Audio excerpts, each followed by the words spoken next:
Want to know why? Ask how. Howard the Humongous. We're in primary season and hanging in suspense to see which Democratic candidate the voters choose. This is one of the most vital parts of America's democracy. In a democracy, he or she who can win over the greatest number of voters gets into office, whether that office is a local school board or the White House.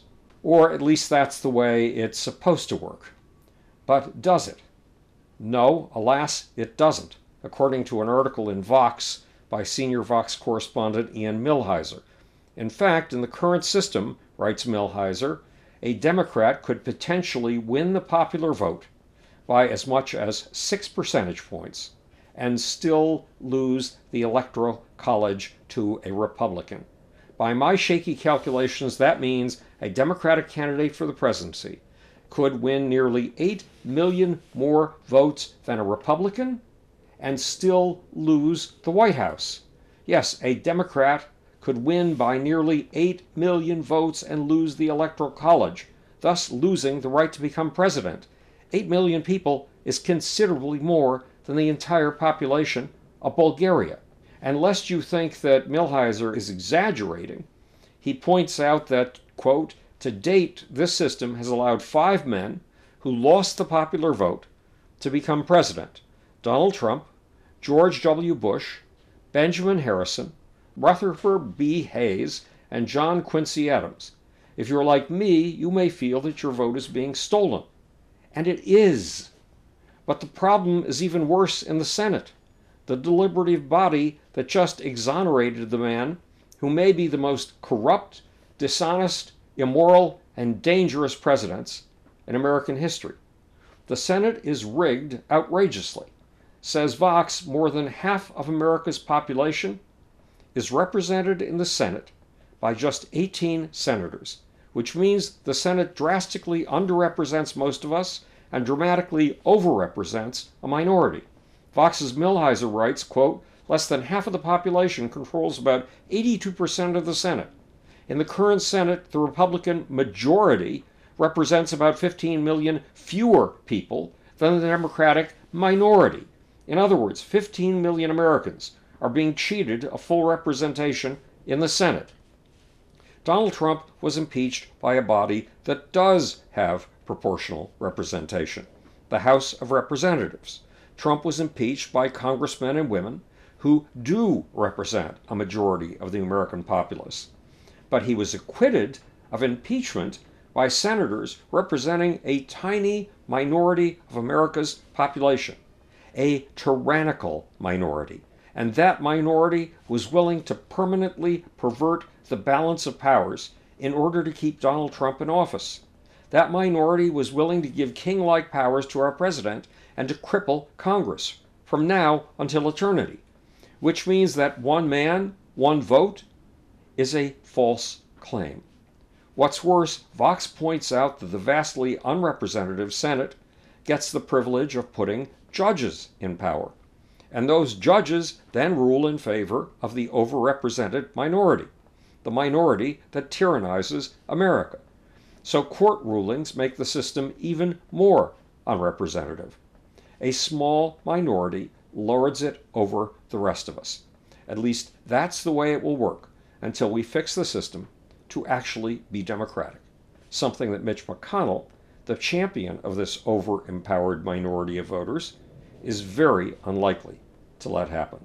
But the real obstacle to reform of our voting system, the real roadblock to making it genuinely democratic, comes from a very hard-to-fix document, a document that I revere and that every president and congressperson swears to defend, the Constitution. In 1787, 233 years ago, the task of the framers of the Constitution was to seduce 13 quarrelsome states into giving up their independence and joining a permanent union. The small states were afraid of being smothered by the big states. If small states like Delaware didn't get some sort of guarantee that they would not be swamped by high population states like New York, Virginia, Pennsylvania, and North Carolina, they would not join the Union. Says Millhiser, when large states proposed a fair legislature where each state would be given seats proportional to its population, Delaware delegate Gunning Bedford literally threatened that his state would make war on its neighbors. Quote, "The largest states dare not go against the will of the small states," Bedford insisted, "or else the small states will find some foreign ally of more honor and good faith."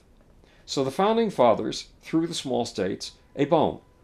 They set up the House of Representatives to represent the population accurately, but they gave the small states a Senate in which each state, no matter how small, has equal representation to the big states. Each state, no matter how small, got 2 senators. But things have changed dramatically since 1787. We no longer have a mere 17 states. We have 50. We no longer have a population of less than 4 million. We have a population of 335 million. And the compromise that got the small states to say yes in 1787 now grossly distorts our democracy. In the Senate, Wyoming, with a population of 572,000, gets 2 votes in the Senate, but California, with a population of 39 million, is also restricted to 2, which means that each Wyoming resident has nearly 70 times more clout in the Senate than an ordinary Californian. This radical distortion comes from the fact that today more than half of the U.S. population lives in just 9 states. Let me repeat that. More than half of the U.S. population lives in just 9 states. And that more than half is radically handicapped in 2 bodies that count, the Senate and the Electoral College. Millhiser points out that less than half of the population controls about 82% of the Senate. Yes, less than half of the population controls 4/5 of the Senate. That less than half has also seized the White House and tyrannized the rest of us in 3 recent presidential elections. The 2000 election that put George W. Bush in office, the 2004 election that kept him there, and the 2016 election of Donald Trump. How do we get out of this pickle? How do we become the democracy that we want to be, that we were promised, with equal representation for all? The answer is to amend the Constitution. But that is a devilishly difficult process. Just look at the Equal Rights Amendment giving the same rights that men have to women. The Equal Rights Amendment has taken almost 100 years so far and is still years away from being adopted as an amendment to the Constitution. Nonetheless, writing an amendment and gathering citizen signatures seems like a necessity. Why? Because Donald Trump was right in 2016 when he talked about rigged elections. But the rigging comes from the Constitution.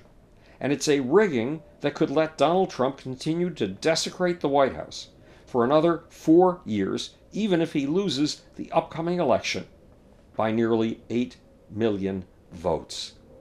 This is Howard Bloom speaking to you from the future. It's your job and my job to make. Or, want to know why? Ask how.